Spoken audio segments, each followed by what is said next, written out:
Corona काल में कैसे हमारी शिक्षा व्यवस्था के सामने इतनी बड़ी चुनौती आई। स्टूडेंट्स की पढ़ाई का जीवन का ढंग बदल गया, लेकिन देश के विद्यार्थियों ने तेजी से इस बदलाव को एडॉप्ट किया। ऑनलाइन एजुकेशन अब एक सहज चलन बनती जा रही है। शिक्षा मंत्रालय ने भी इसके लिए अनेक प्रयास किए हैं। मंत्रालय ने दीक्षा प्लेटफॉर्म शुरू किया, स्वयं पोर्टल पर पाठ्यक्रम शुरू किए और हमारे स्टूडेंट्स पूरे जोश से इनका हिस्सा बन गए। दीक्षा पोर्टल पर मुझे बताया गया कि पिछले एक साल में 2300 करोड़ से ज्यादा हिट होना ये बताता है कि ये कितना उपयोगी प्रयास रहा है। आज भी इसमें हर दिन करीब 5 करोड़ हिट हो रहे हैं। साथियों, 21वीं सदी का आज का युवा अपनी व्यवस्थाएं, अपनी दुनिया खुद अपने हिसाब से बनाना चाहता है। इसलिए उसे एक्सपोजर चाहिए, उसे पुराने बंधनों पिंजरों से मुक्ति चाहिए। आप देखिए, आज छोटे छोटे गांवों से, कस्बों से निकलने वाले युवा कैसे कैसे कमाल कर रहे हैं। इन्हीं दूर दराज इलाकों और सामान्य परिवारों से आने वाले युवा आज टोक्यो ओलंपिक्स में देश का झंडा बुलंद कर रहे हैं। यही युवा भारत के स्टार्टअप इकोसिस्टम को रिवॉल्यूशनलाइज कर रहे हैं। इंडस्ट्री 4.0 में भारत के नेतृत्व को तैयार कर रहे हैं और डिजिटल इंडिया को नई गति दे रहे हैं।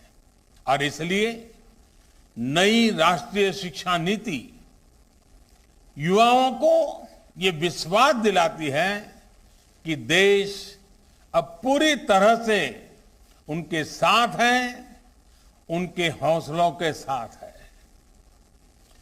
जिस आर्टिफिशियल इंटेलिजेंस के प्रोग्राम को अभी लॉन्च किया गया है, वो भी हमारे युवाओं को फ्यूचर ओरिएंटेड बनाएगा, एआई ड्रिवन इकोनॉमी के रास्ते खोलेगा।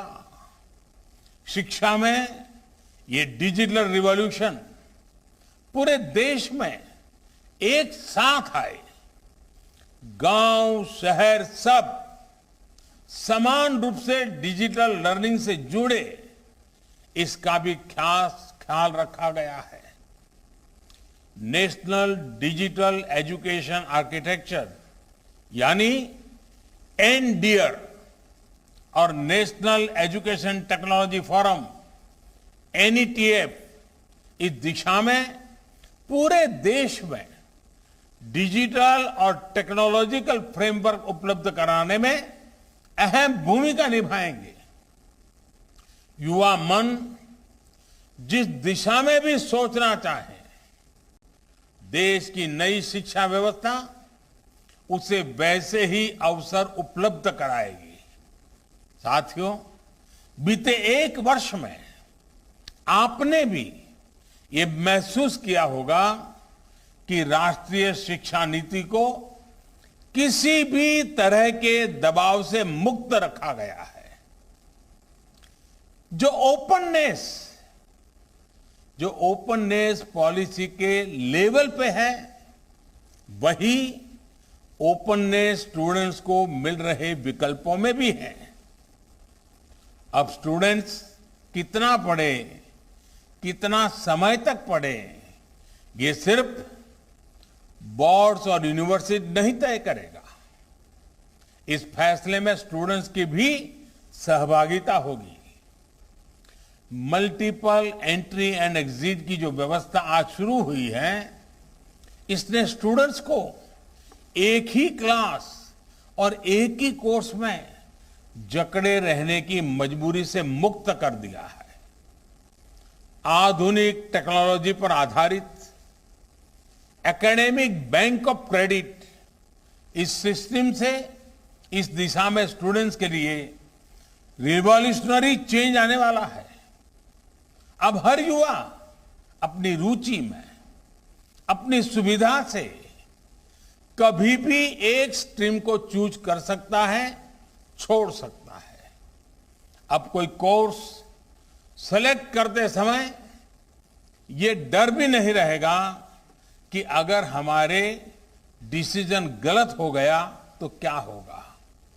इसी तरह structured assessment for analysing learning levels, यानी सफल के जरिए स्टूडेंट्स के आकलन की भी वैज्ञानिक व्यवस्था शुरू हुई है। ये व्यवस्था आने वाले समय में स्टूडेंट्स को परीक्षा के डर से भी मुक्ति दिलाएगी। इसलिए मैं फिर कहूंगा कि आज नई राष्ट्रीय शिक्षा नीति के तहत जो ये नए कार्यक्रम शुरू हैं, उनमें भारत का भाग्य बदलने का सामर्थ्य है। साथियों, हमने आपने दशकों से ये माहौल देखा है। जब समझा जाता था कि अच्छी पढ़ाई करने के लिए विदेश ही जाना होगा, लेकिन अच्छी पढ़ाई के लिए विदेशों से स्टूडेंट्स भारत आए, बेस्ट इंस्टीट्यूशंस भारत आए, ये अब हम देखने जा रहे हैं। ये जानकारी बहुत उत्साह बढ़ाने वाली है कि देश की 150 से ज्यादा यूनिवर्सिटीज में ऑफिस ऑफ इंटरनेशनल अफेयर्स स्थापित किए जा चुके हैं। भारत के हायर एजुकेशन इंस्टीट्यूट्स अंतर्राष्ट्रीय स्तर पर रिसर्च और एकेडमिक में और आगे बढ़े, इसके लिए आज नई गाइडलाइंस भी जारी की गई है। साथियों, आज बन रही संभावनाओं को साकार करने के लिए हमारे युवाओं को दुनिया से एक कदम आगे होना पड़ेगा। एक कदम आगे का सोचना ही पड़ेगा। स्किल डेवलपमेंट से जुड़े सैकड़ों नए कोर्सेज को मंजूरी दी गई है। साथियों, शिक्षा के विषय में पूज्य बापू महात्मा गांधी कहा करते थे, राष्ट्रीय शिक्षा को सच्चे अर्थों में राष्ट्रीय होने के लिए राष्ट्रीय परिस्थितियों को रिफ्लेक्ट करना चाहिए। बापू के इसी दूरदर्शी विचार को पूरा करने के लिए स्थानीय भाषाओं में, मदर लैंग्वेज में शिक्षा का विचार एनईपी में रखा गया है। अब हायर एजुकेशन में मीडियम ऑफ इंस्ट्रक्शन के इसके लिए स्थानीय भाषाओं में भी एक विकल्प होगी। मुझे खुशी है कि 8 राज्यों के 14 इंजीनियरिंग कॉलेज 5 भारतीय भाषाएं हिंदी, तमिल, तेलुगु, मराठी और बांग्ला में इंजीनियरिंग की पढ़ाई शुरू करने जा रहे हैं।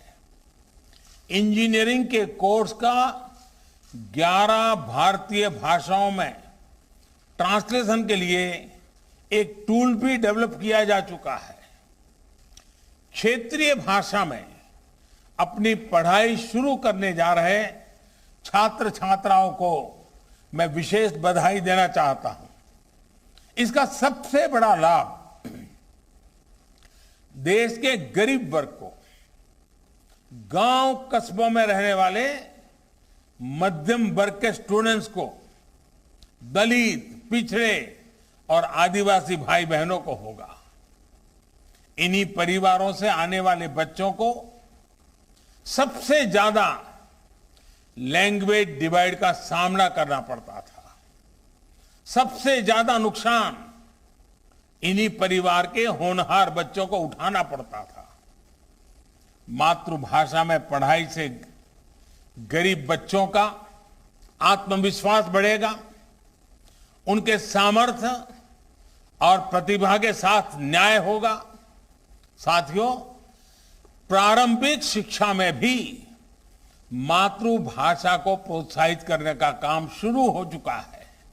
साथियों, आज एक और काम हुआ है जो मेरे हृदय के बहुत करीब है, बहुत संवेदनशील है। आज देश में 3 लाख से ज्यादा बच्चे ऐसे हैं जिनको शिक्षा के लिए सांकेतिक भाषा की आवश्यकता पड़ती है। इसे समझते हुए भारतीय साइन लैंग्वेज को पहली बार एक भाषा विषय यानी एक सब्जेक्ट का दर्जा प्रदान किया गया है। अब छात्र इसे एक भाषा के तौर पर भी पढ़ पाएंगे। इससे भारतीय साइन लैंग्वेज को बहुत बढ़ावा मिलेगा। हमारे दिव्यांग साथियों को बहुत मदद मिलेगी। साथियों, आप भी जानते हैं कि किसी भी स्टूडेंट की पूरी पढ़ाई में उसके जीवन में बड़ी प्रेरणा उसके अध्यापक होते हैं। और हमारे यहां तो कहा गया है, गुरौ न प्राप्यते यत् यत् तत् न अन्य अत्रापि लभ्यते। अर्थात जो गुरु से प्राप्त नहीं हो सकता वो कहीं प्राप्त नहीं हो सकता। यानी ऐसा कुछ भी नहीं है जो एक अच्छा गुरु, अच्छा शिक्षक मिलने के बाद दुर्लभ हो। इसलिए राष्ट्रीय शिक्षा नीति के फॉर्मुलेशन से लेकर इंप्लीमेंटेशन तक हर स्टेज पर हमारे शिक्षक सक्रिय रूप से इस अभियान का हिस्सा है। आज लॉन्च हुआ निष्ठा 2.0, ये प्रोग्राम भी इस दिशा में एक अहम भूमिका निभाएगा। इस प्रोग्राम के जरिए देश के शिक्षकों को आधुनिक जरूरतों के हिसाब से ट्रेनिंग भी मिलेगी और वो अपने सुझाव भी विभाग को दे पाएंगे। मेरा आप सभी शिक्षकों से, एकेडमिशियन से अनुरोध है कि इन प्रयासों में बढ़ चढ़ करके हिस्सा लीजिए, अधिक से अधिक योगदान दीजिए। आप सभी शिक्षा के क्षेत्र में इतना अनुभव रखते हैं, व्यापक अनुभव के धारक है, इसलिए जब आप प्रयास करेंगे तो आपके प्रयास राष्ट्र को बहुत आगे लेकर जाएंगे। मैं मानता हूं कि इस कालखंड में हम जिस भी भूमिका में हैं, हम सौभाग्यशाली हैं कि हम इतने बड़े बदलावों के गवाह बन रहे हैं, इन बदलावों में सक्रिय भूमिका निभा रहे हैं। आपके जीवन में ये स्वर्णिम अवसर आया है कि आप देश के भविष्य का निर्माण करेंगे, भविष्य की रूपरेखा अपने हाथों में खींचेंगे।